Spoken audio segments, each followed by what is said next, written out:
As civilian infrastructure comes under fire in Gaza, Western media is claiming that Israel is reportedly using artificial intelligence to select targets in Gaza. This raises new concerns over the IDF's approach to fighting Hamas.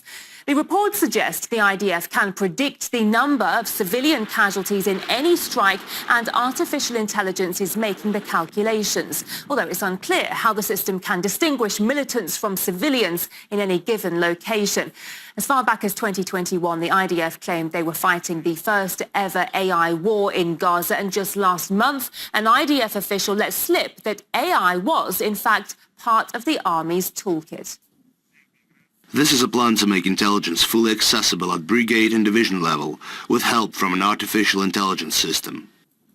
The number of deaths in Gaza has risen to over 15,000, according to the Palestinian Health Ministry. 70% of them are reported to be women and children. Gazan officials claim the IDF has deliberately targeted 130 medical facilities, with the attacks leading to 20 hospitals going out of service. Israel alleges a number of those sites were being used by Hamas to launch rockets, accusations medical officials deny. Let's now discuss this with our guest, Malik Waqas Saeed, who runs an IT consulting firm, the Digital Institute of Pakistan. Many thanks for joining us on the program. It's really good to see you today.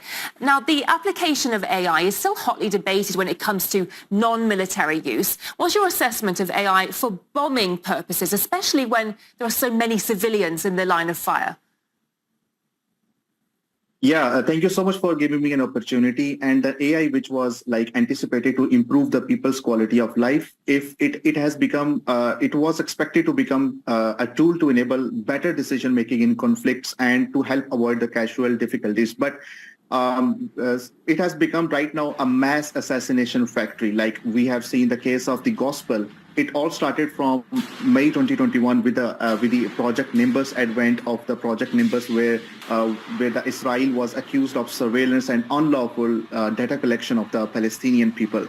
So from it has emerged, this AI has evolved from the data collection of 100, 200 people to 400 pinpoint location detection in a day. So this has become a tool of it has become the world's first AI war by the Israel right now. And as an AI expert, what can you say about the sort of systems the IDF could potentially be using to help select targets, and where would such AI be developed, and also how reliable could it be? To gauge the reliability and efficiency of such systems, we will first need to look at the possible sources where this AI collects the data from, and only then we can talk about the efficiency of the people. Now, since these possible sources have not been declared in public by the Israel, but as an AI expert, these are the possible sources and ways this AI can be developed. The first one is the intercepted communication. Then we have social media monitoring. Then we have open source intelligence, drone footages, satellite surveillance, and behavioral patterns. But if you look at all of these information retrieval methods, all of these methods require human intervention and the dependency on the accuracy and reliability of the training data. So these machines are trained, this AI, particular AI, the gospel, is trained from the data of these sources. Now we have to talk about the bias and the discrimination of this data this AI is trained on. And in AI, the ethics of the AI, the biasness and the discrimination of the data is hugely relevant on how the AI will perform after the data it is trained upon. We've seen numerous times in the past, thanks to WikiLeaks mainly, that human error is a notorious cause of civilian casualties in war zones. To what extent do you think the use of AI in such conflicts could be paving the way for humans to just shift the blame to machines when errors do take place?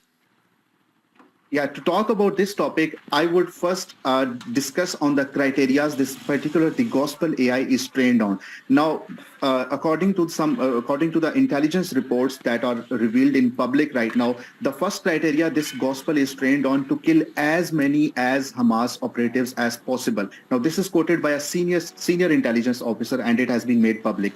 The second criteria is avoid civilian harms. Now, if we talk about the artificial intelligence, machine learning, and how these systems are built, if we are to weigh the first criteria as more important, then it will outweigh the second criteria, which is avoiding civilian harm. So definitely they are focusing on quantity rather than the quality of those pinpoint details, because if we include the human intervention in it, like the human intervention verifies the details given by the system, if those are accurate or not. And it definitely takes time. So they are not willing to waste time. They are not willing to invest time into verifying those details by the artificial intelligence. So they are outweighing the criteria where they have to avoid the civilian casualties, and they are just focusing on the information given by that system and executing those instructions right away through military operations. So this is a huge takeaway from that. And so in that case, what sort of precedents do you think are being set during this conflict by Israel? And what sort of ramifications might there be? Well, there was a speculation of the AI's role in the human history, and how it will shape the future of the conflicts, how it will shape the future of the people's quality of life. So this AI, like it was we used to see the role of AI as very threatening through the movies and all through our cinema industry, but it has been rendered to the first reality by the world's first AI war that is happening in the Israel-Gaza conflict. So definitely it poses a very serious question on the ethics and on the moral use of the AI. So definitely it is a very concerning question for the AI industry as well. Thank you so much for discussing this with us today. I really appreciate your insight. Malik Wakase, Director of the Digital Institute of Pakistan. Thank you. Thank you so much.